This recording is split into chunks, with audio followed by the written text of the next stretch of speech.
कमिजिब कि flight ticket news code परवर्ती प्रसंग ये प्रसंगटी आम ये रखीचु कारण दिल्ली महाराष्ट्र सरकार गोटे बड़ पदक्षेप दिगरे नहीं जेट इंधन टिकस 7% को सेमाने खसई देइछंती एविएशन टर्बाइन फ्यूएल बा एटीएफ रे लागुथिबा वैट को ह्रास करछंती उभय सरकार विश्व बजार अशोधित तैल बढ़ी चली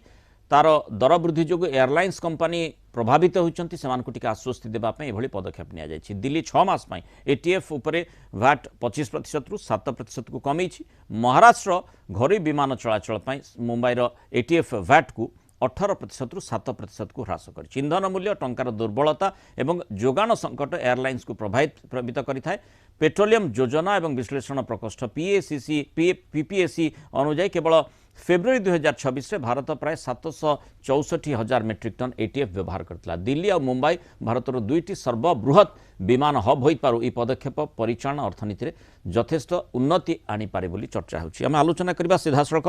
आम सहित वरिष्ठ चार्टर्ड अकाउंटेंट तथा अर्थनीति विशेषज्ञ राजीव साहू जोड़ी श्रीयुक्त साहू स्वागत करबा आलोचना को आम यही समय निश्चित भाव जो आम देखुचे जे अशोधित तैल दर बढ़ुची अंतर्जातीय बजार तार प्रतिकूल प्रभाव